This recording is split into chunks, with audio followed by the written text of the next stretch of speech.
Hello everyone and welcome back to another album review.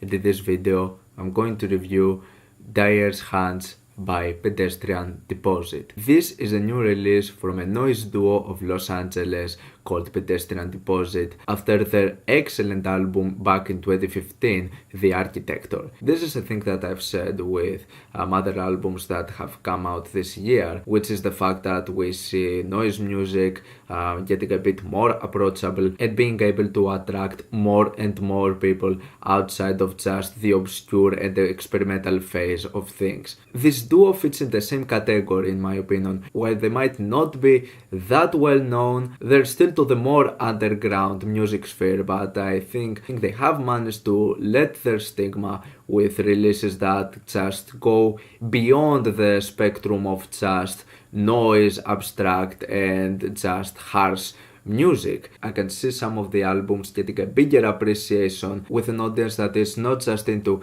dark ambient and noise music. And what makes Pedestrian Deposit special is their touch on modern classical music, with especially the use of viola. The Architector was an amazing album in my opinion, because it was a really nice and tight combination, a haunting atmosphere created with the use of just horrifying modern classical piece of instrumentation with the sets of viola and some really haunting dark ambient atmosphere combined with other segments of just brutal and really harsh noise music. Pedestrian Deposit is also one of those acts that has a really nice and crisp, detailed sound. When it comes to noise music, I think Pedestrian Deposit have some of the most well-detailed and well-textured noise sounds I've ever heard in an album or an artist in general. Like I said, it's a thing that we see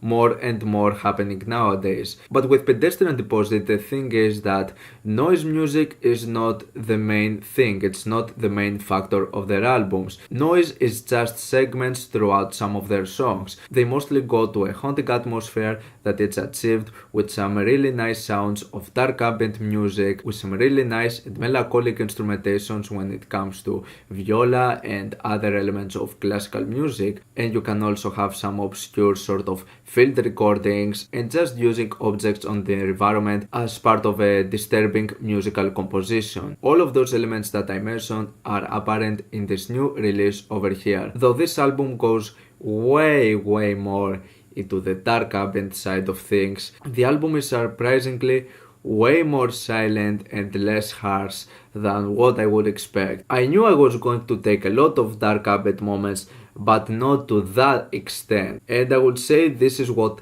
kind of hurts the album and it makes it a bit more underwhelming than some of its predecessors, but I think there are also other issues that lead to this sort of result. First of all, let's just go to the harsh noise segments that are just in two tracks. The first one, Crowd Theory, and the last one, Beneath the Salt. Crowd Theory starts like an sort of avant folk music piece. It features some string sounds that progress to have more delay and getting more experimental, and then after a while you just get hit with a wall of noise and then a big free improvised portion of harsh noise music, only with the song to end in a dark ambient tone. The song Beneath the Salt, on the other hand, it's a far longer track. It goes for 18 minutes, being the longest one of the album and starting way too silent with sounds that you can't even really comprehend that easily, because they just sound like they're so just washed up in the background, only for the noise segments to come as a jump scare. And this song is kind of separated in three parts, where you have the first one that goes to this kind of forgettable side of dark ambient music, then you have the free improvised harsh noise segment, and then it ends with a melancholic piece of viola.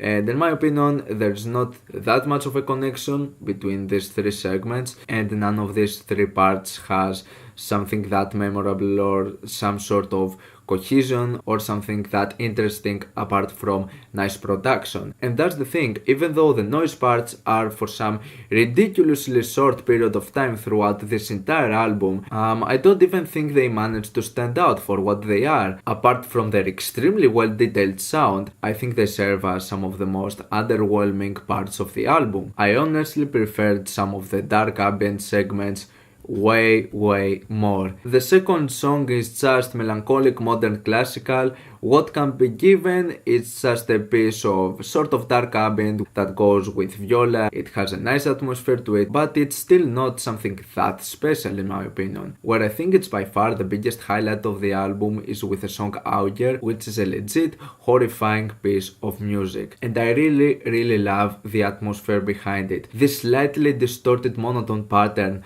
just looping itself constantly with other sounds playing in the background at different portions makes of some of my favorite way of structuring horror music. It reminds me a lot of something out of the first Fear game, which in my opinion has some of the best soundtracks ever in a video game, and the soundtrack of the first Fear game, mostly based around the structure of loops with the addition of extra horrifying sounds enhancing the atmosphere, makes for the best way of making a soundtrack into a horror game I can think of. And Auger feels like it could be part of the soundtrack of the first Fear game, and I really love it for that reason. And then What Can't Be Taken is also one of my highlights on the album because of its horrifying atmosphere based around some recordings of multiple objects. It mostly sounds like scenes, there is an industrial feel to the song. It could be like a less noisy and more atmospheric version of something out of the first works of Einstürzende Neubauten, but my only little issue with this